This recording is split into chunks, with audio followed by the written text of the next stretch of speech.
eyes behind my stone cold eyes. I turn to ashes, but only just sometimes. Inhale your smoke, but you still act surprised. It's not my fault when we end up capsized.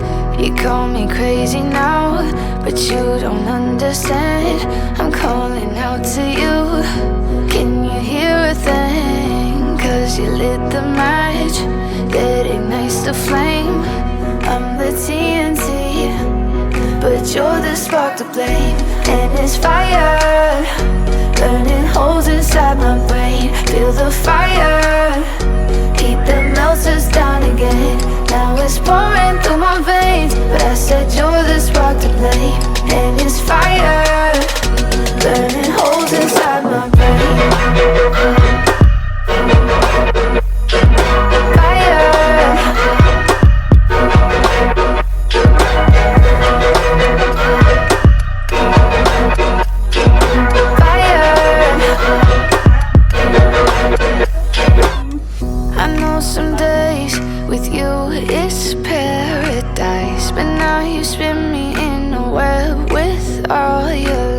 Want you to feel the way I feel inside. I'm reaching out for help, you got me in a riptide.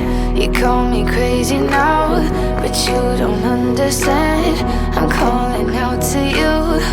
Can you hear a thing? 'Cause you lit the match that ignites the flame. I'm the TNT, but you're the spark to blame. And it's fire, burning holes inside my. Cuma yang tahun Bismillahirrahmanirrahim. Assalamualaikum warahmatullahi wabarakatuh, Pak Cepi. Waalaikumsalam warahmatullahi wabarakatuh. Ini SD Sukamana 1 ya. Ya. Alhamdulillah kita ketemu lagi di pendampingan 5. Dan ini tema pendampingan 5 ini adalah rancangan program yang berpihak pada murid, Pak ya. Tapi kita punya fokus pendampingannya itu ada 4 hal. Yang pertama, refleksi penerapan aksi nyata modul 3.1. Masih ingat nggak Pak itu tentang aset ya? Ya, tentang aset dan program dan yang berdampak pada murid ya. Kemudian diskusi rancangan program yang berdampak pada murid. Itu yang kedua. Kemudian yang ketiga, diskusi perkembangan komunitas praktisi yang dijalankan di SD Sukamana 1 ini Pak.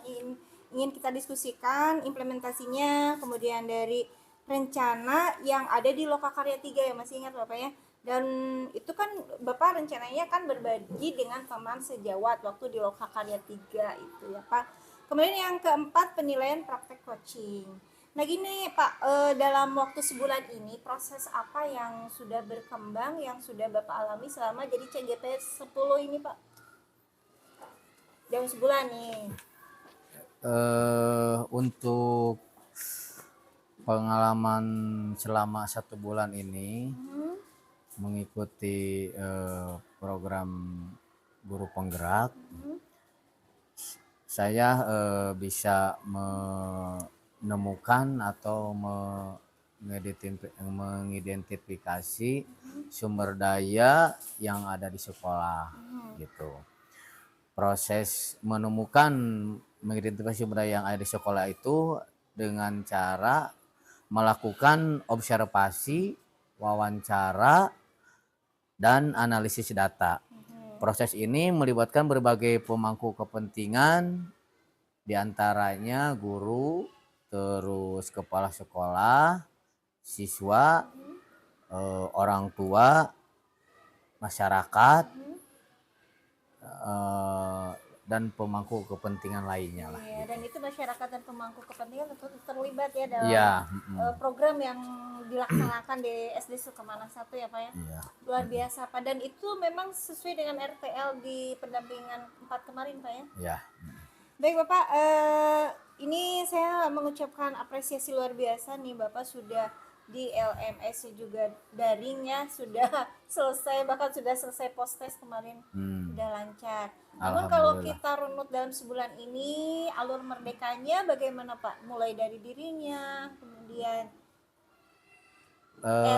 eksplorasi dan seterusnya gimana Pak? Ya, mungkin sekarang yang belum atau yang akan dilaksanakan tinggal kemarin koneksi antar materi, Ya, tinggal aksi nyata sama jurnal refleksi 2 mingguan. itu yang 3.3 ya, terakhir itu. Terakhir itu. Kemudian Pak, hasil observasi dengan Ibu Fajrin ya Pak ya? Ya, Itu saya sudah lihat videonya, kemudian juga Bapak sudah ada percakapan ya, pra observasi, dan hari ini insya Allah ada percakapan pasca dengan Bu Fajrin ya Pak ya. ya. Tentu saja nanti lembaran-lembaran untuk itu saya lihat Pak ya. Kemudian ini Pak, untuk penerapan modul 3.1 aksi nyata itu kan kita butuh refleksi ya Pak ya. Refleksinya itu bagaimana berdasarkan hasil pemetaan di sini Pak, untuk aset gitu ya, aset di SD Sukamana 1 nih. Menurut Bapak apakah aset tersebut bagaimana cara mempengaruhi terhadap proses pengambilan keputusan? Contoh banyak hal kan, entah itu ada dilema etikanya atau aset-asetnya yang ada di sini. Bagaimana hal itu mempengaruhi dalam pengambilan keputusan, Pak? Di dalam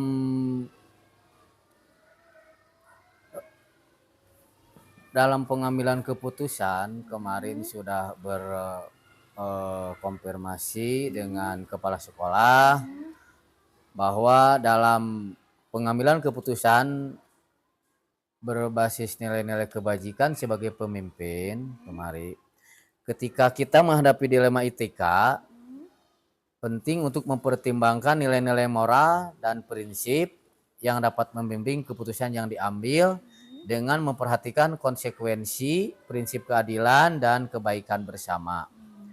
Nah, kita dapat menemukan solusi yang tepat dalam situasi tersebut dengan berpegang teguh pada integritas dan etika yang baik akan membantu kita melewati dilema tersebut dengan bijaksana. Nah, untuk mengimplementasi tujuan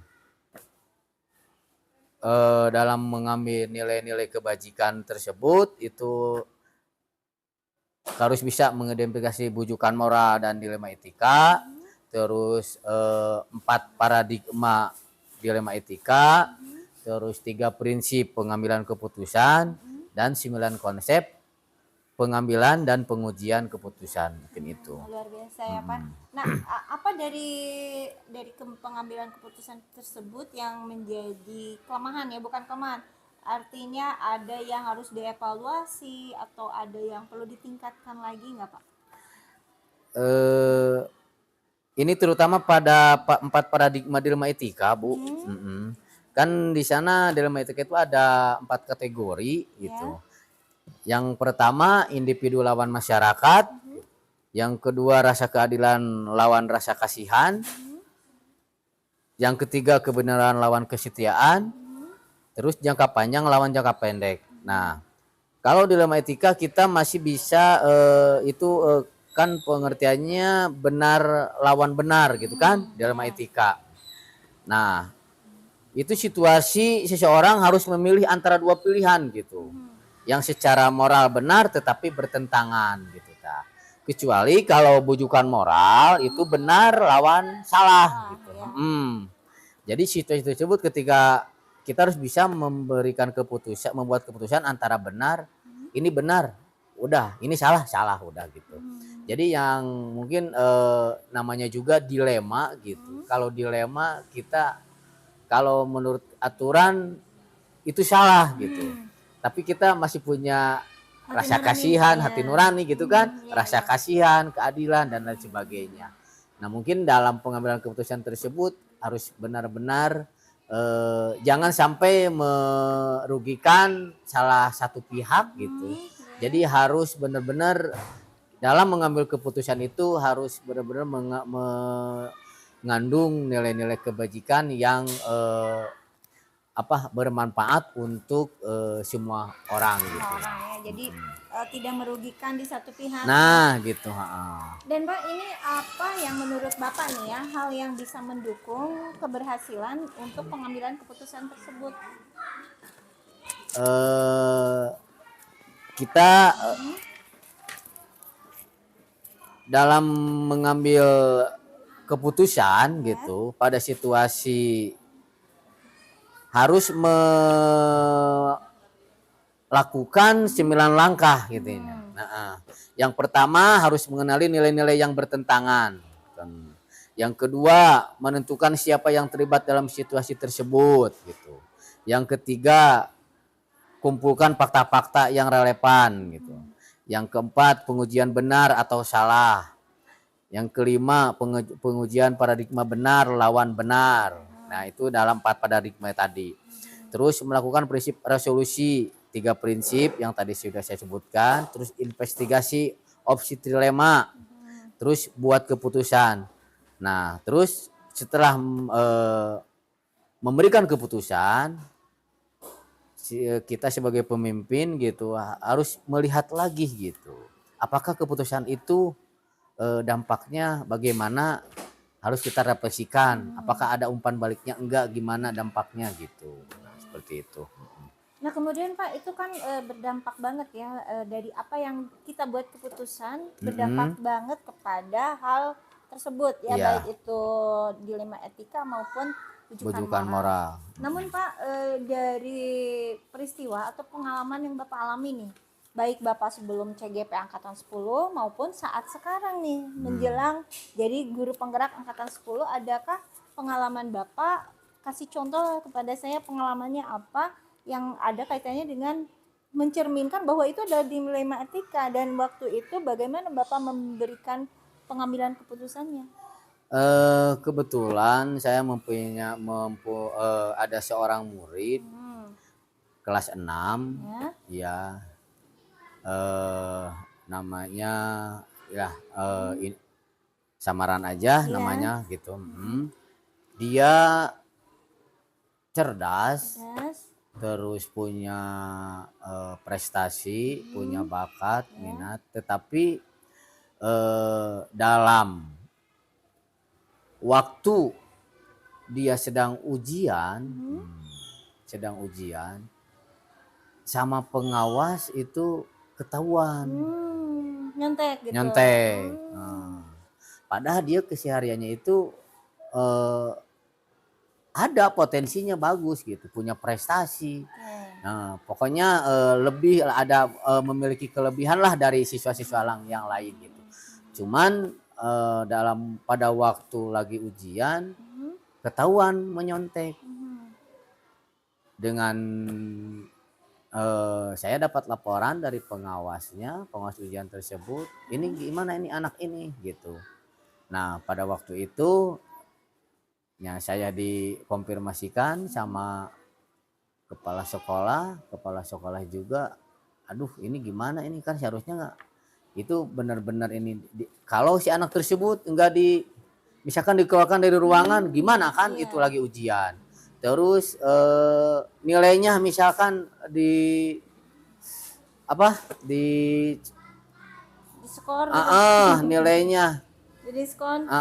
Jadi aduh ini gimana ini gitu. Ini benar-benar dilema itu buat saya juga gitu. Nah, dari kedua pilihan yang dapat diambil guru gitu ya, saya sebagai guru gitu, saya udah aja gitu, laporkan aja gitu, dengan resiko ia tidak lulus gitu. Atau guru dapat pengecualian karena kemurahan hati, sayang kan gitu, dengan melakukan hal yang cuman sekali yang tidak pantas gitu. Saya masih memiliki hati nurani gitu, sayang ini gitu, masih ke anak ini gitu. Padahal berpotensi. Padahal punya potensi gitu. Terkadang mengikuti aturan emang hal itu merupakan hal yang benar gitu kan. Kalau itu kan aturannya nggak boleh kan nyontek gitu selama ujian gitu. Tapi ya saya karena memiliki hati nurani gitu, kasih sayang gitu, ya udah tindakan yang tadi gitu, saya udah aja pengecualiannya saya tindakan ya udah yang benar aja gitu. Jadi akhirnya pada waktu itu saya mengalami dilema etika benar-benar gitu, benar lawan salah tuh benar gitu. Benernya saya laporkan gitu kan gitu ke kepala sekolah salahnya gitu. Dikasih toleransi. Nah seperti itu Bu. Jadi banyak sekali lah kejadian yang saya alami selama di kelas, terutama mengenai dilema etika ini. Walaupun bingung sendiri karena ada dilema etika Pak ya, tapi akhirnya Bapak kan ambil keputusan seperti apa Pak waktu itu? Ya jadi dikasih toleransi aja lah. Cuman ditegur aja, jangan sampai kejadian di hari berikutnya gitu. Jadi dikasih kesempatan aja lah. Dan cuman baru satu kali melakukan kesalahannya gitu. Dan terlepas dari Bapak waktu itu kejadian pengalaman tersebut, apakah sudah CGP atau belum, yang jelas menurut Bapak nih, langkah-langkah yang Bapak lakukan waktu itu nih ya, apakah sudah sesuai dengan modul 3.1 itu atau bagaimana Pak? Sebenarnya saya belum mengikuti program CGP ini ya, Bu. Tapi saya udah mengalami masalah tersebut gitu. Jadi saya tidak langsung ngasih bukan keputusan vonis sama anak tersebut bahwa kamu udah keluar aja dari ruangan. Saya melihat kesehariannya, dia sekolahnya rajin, punya potensi, terus punya prestasi. Masa dengan kejadian baru sekali ini gitu, saya nggak punya rasa kasihan, nggak punya toleransi sama anak tersebut gitu. Jadi dikasih ini aja peringatan aja lah gitu. Dan menurut Bapak itu mungkin kemungkinan ya, apakah memang sesuai? Kan kita langkahnya kita lihat, kita analisis apakah satu lawan masyarakat atau apa gitu ya. Jadi akhirnya di 9 langkah pengambilan keputusan itu, apakah step itu Bapak lakukan gitu waktu itu atau bagaimana Pak? Jadi intinya menurut Bapak mungkin saat jadi untuk sesuai, gitu. Untuk supaya tidak terjadi gitu kecemburuan sosial sama teman-temannya gitu kan. Betul. Bapak tahu nyontek tapi itu dikeluarkan misalkan gitu. Jadi saya pada waktu mengambil keputusan tersebut, saya bilang sama anak-anak yang lainnya bahwa ini kejadian yang pertama dan terakhir, jangan sampai terulang lagi gitu. Ya. Kalau dievaluasi nih, ada nggak dari pengambilan keputusan yang Bapak lakukan seperti tadi gitu ya, ada yang harus ditingkatkan lagi, ada yang harus dievaluasi atau bagaimana Pak? Ya sebenarnya banyak yang harus saya evaluasi mengenai pengambilan keputusan tersebut. Alhamdulillah mungkin sekarang saya sudah mengikuti program guru penggerak ini gitu. Jadi modul ya. Dari modul gitu. Jadi ya harus benar-benar bisa memperhatikan dalam pengambilan keputusan itu. Jadi terutama 4 kategori dilema etika tuh. Karena kan masalahnya dilema etika bukan bujukan moral. Kalau bujukan moral kan benar lawan salah udah, benar-benar salah udah gitu. Kan nggak ada toleransi apa-apa gitu. Tapi yang namanya dilema gitu. Jadi harus memperhatikan 4 kategori. Mungkin tadi yang pertama individu lawan masyarakat gitu. Kita harus benar-benar bisa mengatasi masalah yang akan terjadi bagaimana gitu ke depannya. Terus rasa keadilan lawan rasa kasihan.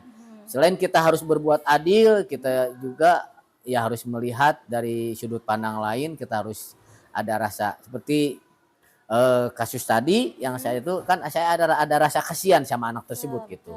Cuman baru 1 kali melakukan kesalahan masih harus langsung divonis dikeluarkan dari tempat ujian seperti itu. Yang ketiga kebenaran lawan kesetiaan. Nah, bukannya tidak menjunjung tinggi kebenaran gitu, tapi ada rasa kesetiaan juga gitu sama ya mungkin lihat anak tersebut sekolahnya rajin, terus aktif, masa dengan potensinya, prestasinya, masa dengan kesalahan yang baru pertama kali dibuat gitu, kita udah bisa memvonis bahwa udah kamu misalkan keluar ruangan, kan gimana nasibnya nanti gitu. Terus jangka pendek lawan jangka panjang. Nah itu. Jadi harus kita dalam mengambil keputusan jangan berpikiran pendek gitu. Jadi harus benar-benar berpikiran jangka panjang. Karena ini berlaku bukan untuk salah satu anak, mungkin nanti akan ada lagi, bukannya untuk antisipasi gitu. Bukannya mengharapkan, tapi suatu saat nanti bila terjadi lagi kepada anak yang lain gitu. Kita harus benar-benar bisa untuk mencari solusinya seperti apa dan pengambilan keputusannya yang benar-benar tidak merugikan sebelah Satu pihak. orang. Nah, itu juga siswanya juga kita memikirkan masa depannya dia juga ya Pak? Iya, kalau enggak misalkan kau dikeluarkan dia kan nggak dapat nilai, ini nanti gimana Kasihan kan juga, nggak bisa gitu. lulus kan Jadi gitu. masa depan anak yang kita pikir gitu. Nah gitu. Nah Bapak, ini kita beralih ke program yang berdampak pada murid nih ya Pak ya. Bapak tentu saja sudah mempersiapkan dong program apa yang akan Bapak laksanakan di SD Sukamana 1 ini nih. Yang akan atau yang sedang? Iya, bisa dua-duanya. Yang jelas intinya harus update, harus baru, setidaknya ada perubahan lah. Bukan hanya menjalankan yang ada saja, tapi programnya bisa baru, bisa juga yang lama kita kemas lebih baik lagi. Seperti apa tuh Pak? Program yang rancangan Bapak membuat rancangan program yang berpihak pada murid. Bagaimana Pak nih?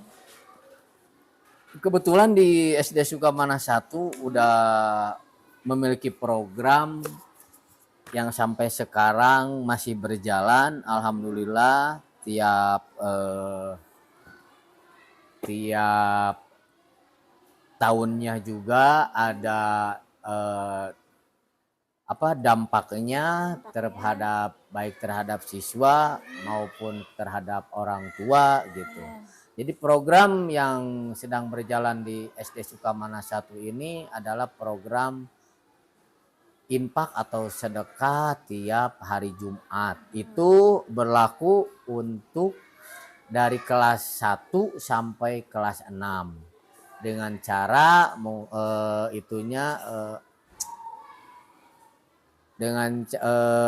tekniknya itu jadi diakomodir sama kelas 6 gitu, bawa kotak infaknya ke tiap kelas dari kelas 1 terus sampai ke kelas 6 gitu. Nah mungkin itu sementara program yang jadi sedang ada Jumat berkah lah semacam nah itu ya. gitu. Nah itu tujuan dari program yang Bapak canangkan ini apa nih? Yang pertama kan sedekah itu benar-benar menghapus dosa lah yang pertama. Yang kedua dapat membantu orang sedikitnya untuk meringankan beban hidupnya gitu. Terus sikapnya sikap gotong royong itu, kerjasama, saling tolong menolong sesama, nah gitu. Nah itu tujuan dari program sedekah di sekolah ini gitu. Kalau dari implementasi modul mungkin dari KSE-nya ya Pak ya? Ya, jadi ada rasa empati antara siswa yang satu ke siswa yang lain. Namun dari di sini tujuannya itu sudah ada indikator tujuannya nggak selain itu? Jadi menghilangkan kesenjangan sosial ini Bu sebenarnya. Ya. Menghilangkan kesenjangan sosial. Jadi si anak supaya yang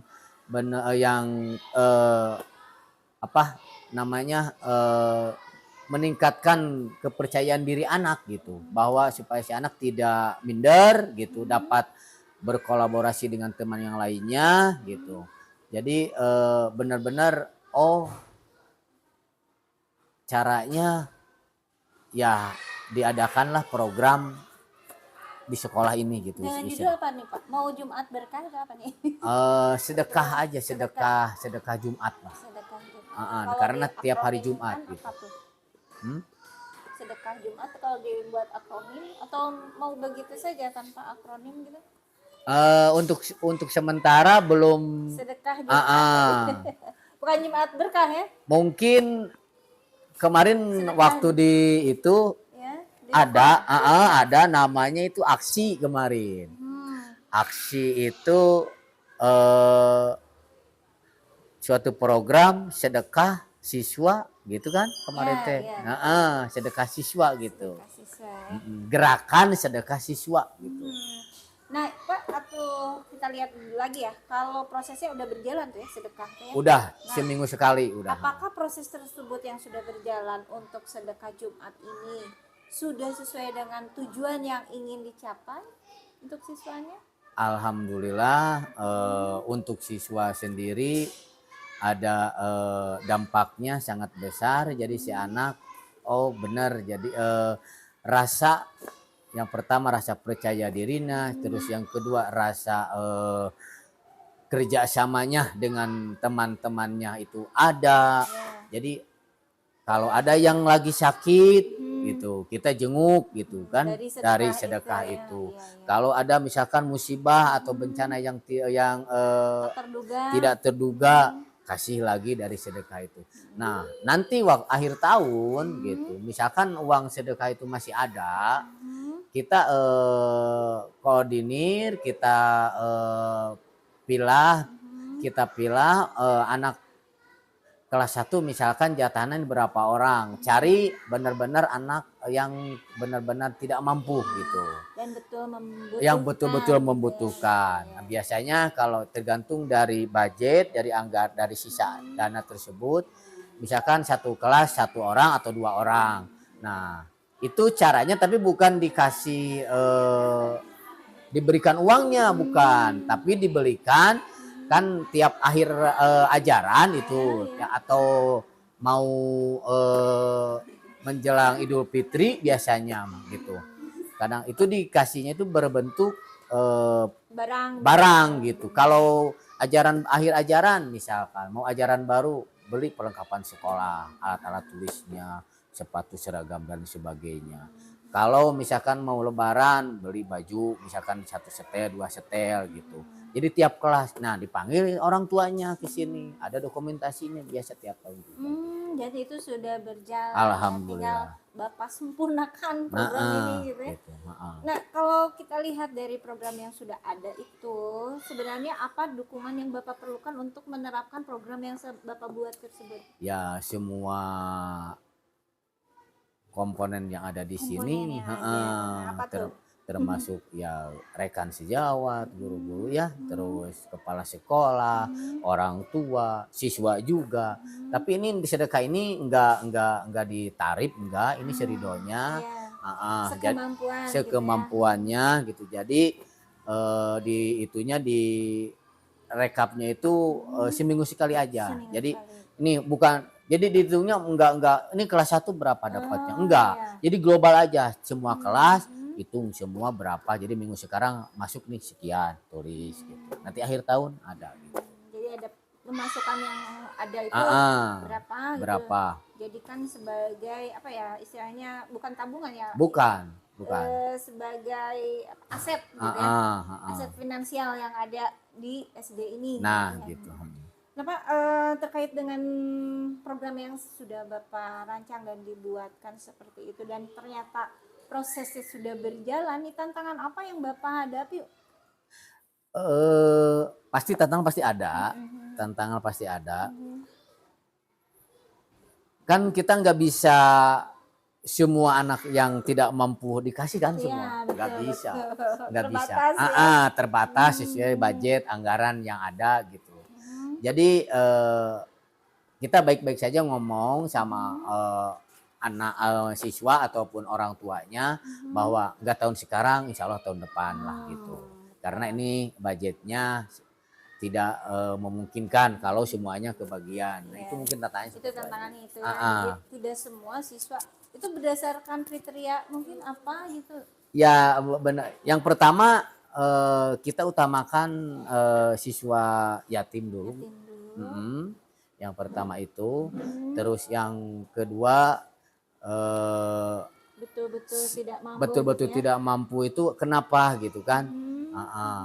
Kan sekarang banyak korban orang tua yang korban PHK gitu kan, seperti itu gitu. Jadi untuk ngasih motivasi baik sama siswa maupun sama orang tuanya bahwa ya lah lumayan lah meskipun nggak besar juga, yang penting kita ada rasa empatinya lah gitu. Ada rasa bisa tolong menolongnya sesama gitu. Nah, untuk menjawab tantangan tersebut nih, karena ada siswa yang nggak kebagian juga, misalnya, padahal pada kenyataannya sebenarnya dia tidak mampu. Bagaimana Bapak menjawab tantangan itu?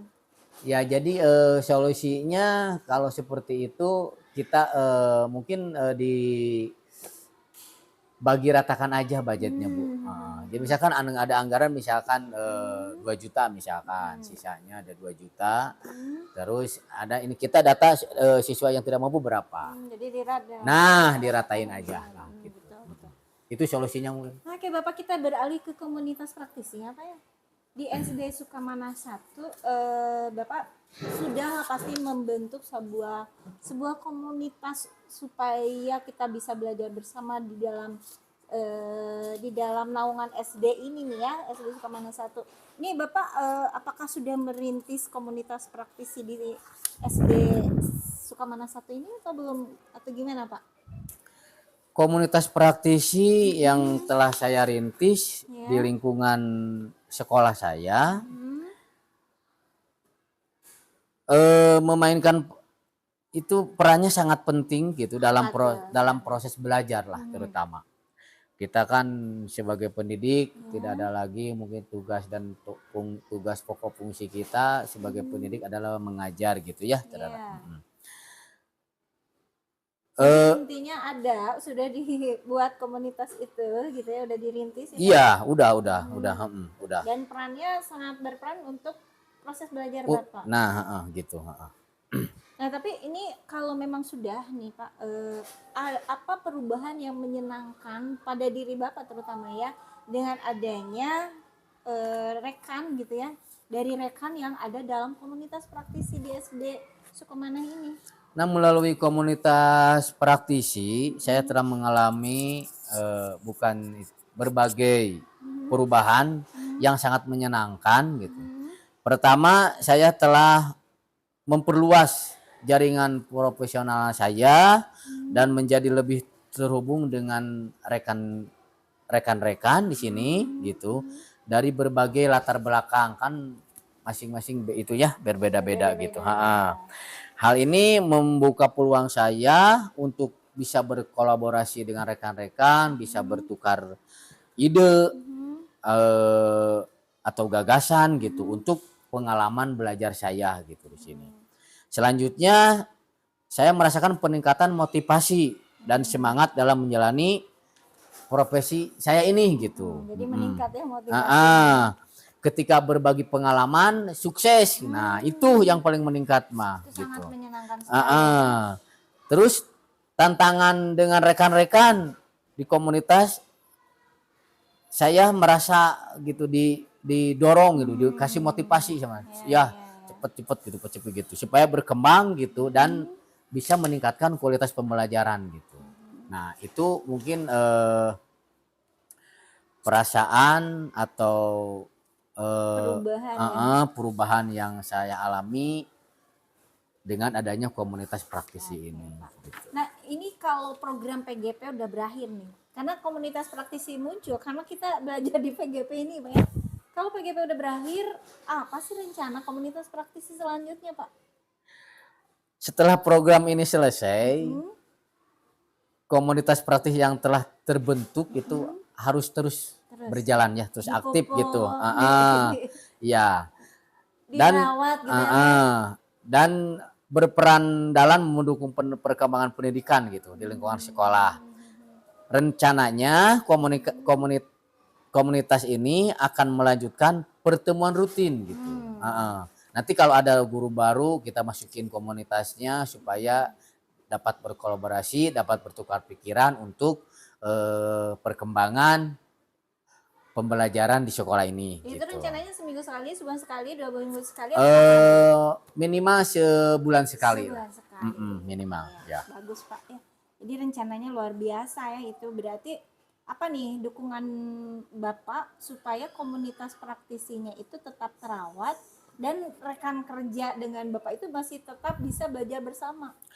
Untuk mendukung kelangsungan komunitas praktisi ini, otomatis saya memerlukan dukungan dalam bentuk sumber daya dan fasilitas. Nah, yang memungkinkan untuk melanjutkan pertemuan dan kegiatan kolaboratif ini gitu. Sumber daya ini mencakup tempat pertemuan yang nyaman, akses literatur pendidikan terbaru, dan mungkin dukungan finansial untuk melaksanakan beberapa proyek pendidikan. Nah, kami juga akan menghargai bimbingan dan pelatihan lanjutan dalam pengembangan profesi kami, terutama dukungan dari pihak sekolah dan pemerintah daerah gitu dalam atau sangat dibutuhkan untuk memastikan kelangsungan dan perkembangan kualitas praktisi kami gitu. Sehingga kami dapat terus belajar bersama dan memberikan manfaat yang lebih besar bagi pendidikan di Indonesia ini. Oke, luar biasa ya. Jadi komunitas praktisi yang ada di Sukamana 1 ini tetap terawat nantinya ke depannya dan selalu ada gitu untuk pertemuan-pertemuan rutinnya ya Pak ya? Ya, seperti itu. Baik Bapak, itu tentang komunitas praktisi selesai. Saya akan ini Pak melihat Bapak percakapan pasca observasi, dan Bapak tentu saja nanti Bapak harus ada pertanyaan-pertanyaan pemantik yang membuat apa ya, umpan balik penguatan kepada rekan kerja Bapak di sini gitu ya. Kemudian selain umpan balik, Bapak juga nanti mencatat area pengembangan gitu ya, area pengembangan dari rekan kerja itu apa. Terus juga nanti ada catatan-catatan pentingnya untuk penguatannya seperti apa. Dan di situ kan ada semacam supervisi yang sudah Bapak lakukan Pak ya. Jadi di situ kita analisa umpan baliknya itu harusnya seperti apa. Itu aja Pak. Ya. Kita ke Ibu siapa Pak Bu Pajrin ya. Bu Santi tapi nggak apa-apa. Alhamdulillah ya Bapak kan sudah observasi Ayah. nih ke Wios ya ngiring, tapi kadang ngiring nyarios. Alhamdulillah nih Pak Cepi kan sudah mengobservasi di kelas Bu Pajrin ya. Ya. Sebelumnya terima kasih nih Bu Pajrin sudah open class. Ya. Dan selanjutnya kita akan ada percakapan pasca. Silakan Pak. Selamat pagi Ibu Pajrin. Ya, pagi. Terima kasih Bu Pajrin udah bersedia untuk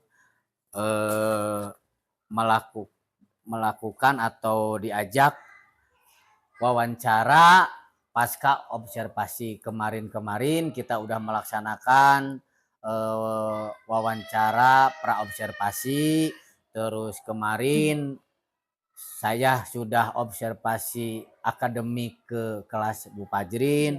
Nah, sekarang tiba saatnya kita melaksanakan percakapan pasca observasi. Ini tujuannya itu untuk saling merefleksi gitu. Apa yang menjadi kendala serta hal-hal positif apa yang didapat dari kegiatan observasi yang telah kita lakukan itu. Nah, yang pertama saya akan bertanya sama Ibu Pajrin bagaimana perasaan Ibu nih setelah melaksanakan pembelajaran kemarin di kelas, bagaimana? Tentunya perasaan saya senang dan lega ya Bu ya, Pak, karena pembelajaran yang sudah direncanakan di awal berjalan sesuai dengan rencana pembelajaran. Alhamdulillah.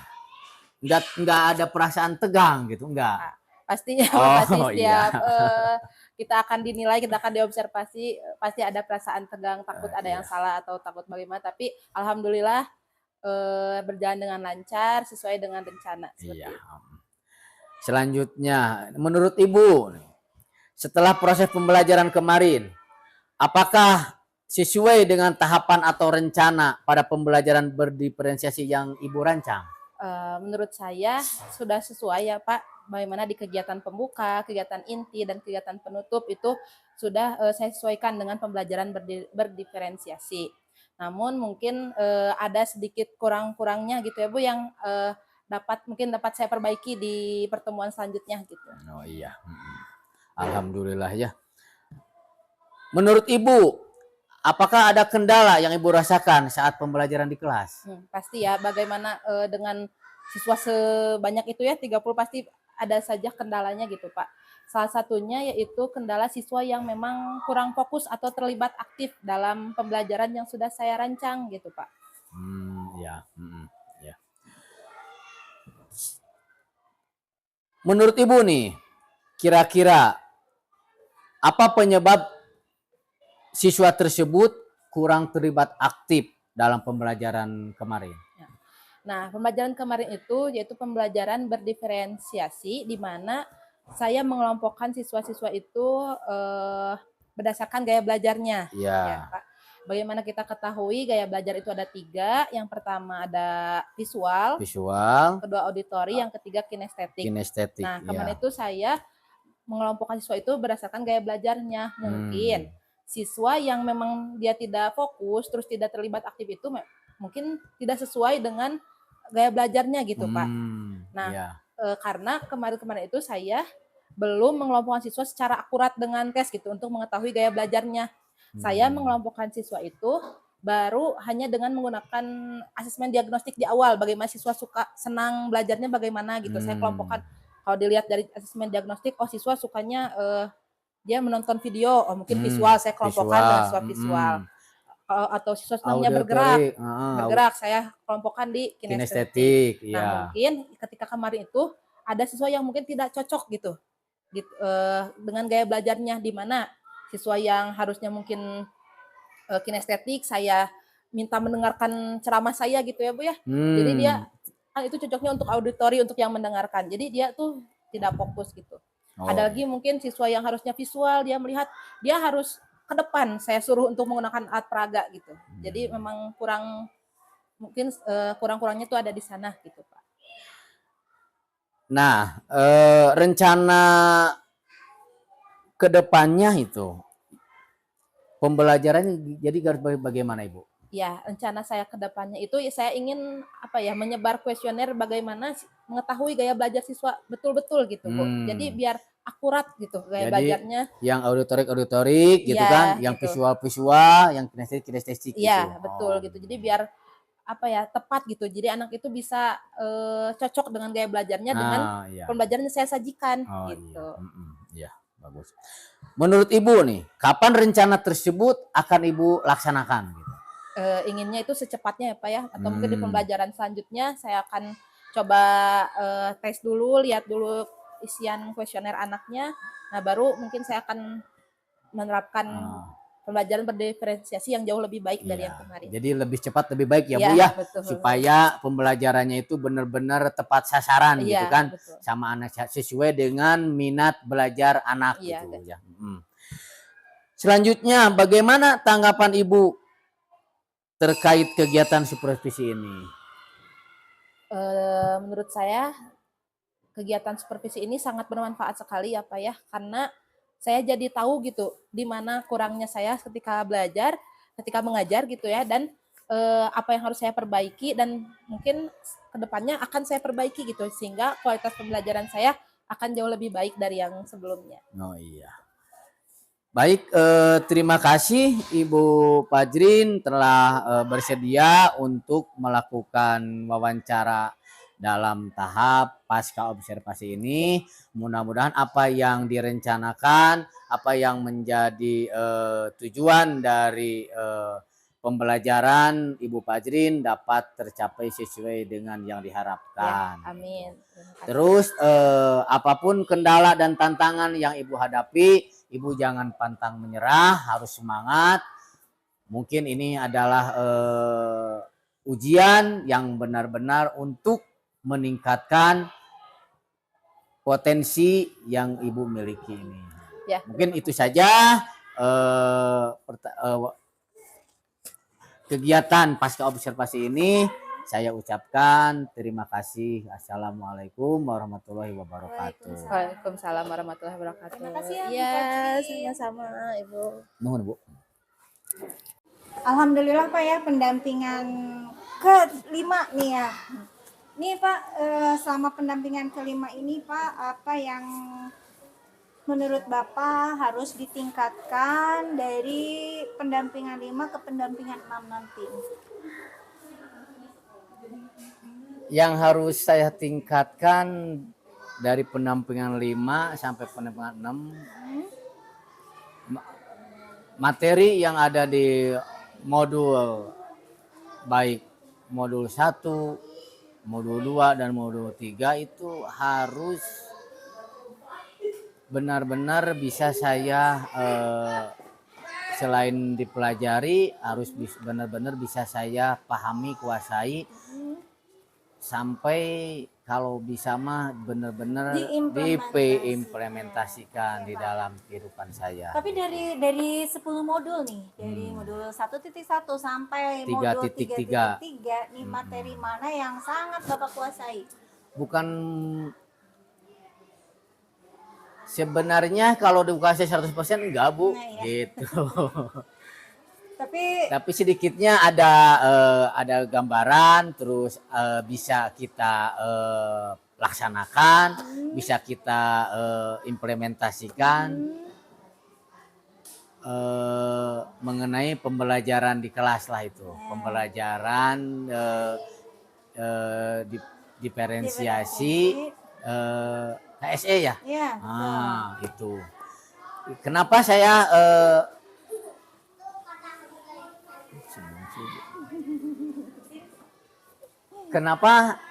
saya mengambil bukan menguasai ya gitu. Itu kan sesuai dengan rutinitas saya sebagai guru gitu, mengajar anak di kelas. Jadi harus benar-benar bisa menyesuaikan sesuai dengan gaya belajar siswa lah anak gitu. Nah itu mungkin. Dan itu tentu saja sudah dipraktekkan, Pak ya? Alhamdulillah sudah. Alhamdulillah. Kemudian materi apa yang menurut Pak Cepi ini masih dirasakan membingungkan atau mungkin ingin dipelajarinya lebih dalam lagi saking membingungkannya gitu? Materi yang mana nih? Materi kan saya hanya seorang guru gitu. Yang saya belum benar-benar kuasai materi pengambilan keputusan berbasis nilai-nilai kebajikan. Nah itu kan di sana ada mengimplementasi bujukan moral dan dilema etika, terus ada 4 paradigma dilema etika, ada 3 prinsip pengambilan keputusan, ada 9 langkah pengujian. Nah itu jadi belum saya kuasai lah. Belum. Jadi harus diperdalam lagi. Ya. Nah. Karena di situ ada langkah-langkah ya, step-step. Ya, ada langkah-langkahnya, ada pengujiannya gitu kan. Jadi ini keputusan ini apakah udah benar nih? Dampaknya nih gimana ke depannya? Nah, itu kita harus jadi enggak begitu saja kita dapat mengambil keputusan gitu. Nah Pak, kalau Pak Cepi merasakan gitu ya, dari sekian banyak modul ini tentu saja punya rencana tindak lanjut. Karena kita kan ada satu pendampingan lagi di pendampingan 6. Nah rencana tindak lanjut Bapak dari sekian PGP yang sudah Bapak laksanakan ini apa nih? Rencana dari PGP ini ya mungkin saya akan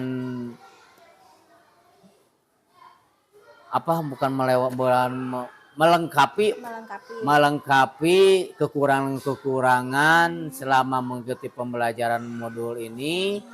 Terus saya akan sedikit memperdalam.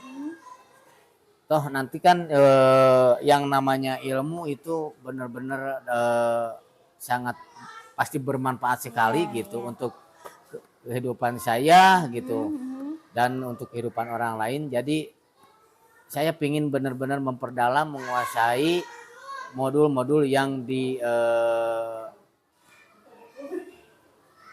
yang diajarkan atau di dalam pendidikan guru penggerak ini. Oke. Dan LMS masih belum berakhir nih Pak ya? Belum berakhir. belum berakhir. Nah, tapi saya sangat apresiasi luar biasa. Terima kasih kepada Pak Cepi yang sudah berbagi praktek baik di Lokakarya, kemudian sekarang pendampingan juga di LMS tentunya yang pembelajaran daring itu luar biasa. Dari alur merdekanya sudah berjalan lancar Pak ya. Mulai dari diri, kemudian eksplorasi konsep, ruang kolaborasi, demonstrasi kontekstual, sampai elaborasi pemahaman, sampai aksi nyata ya Iya. tentunya.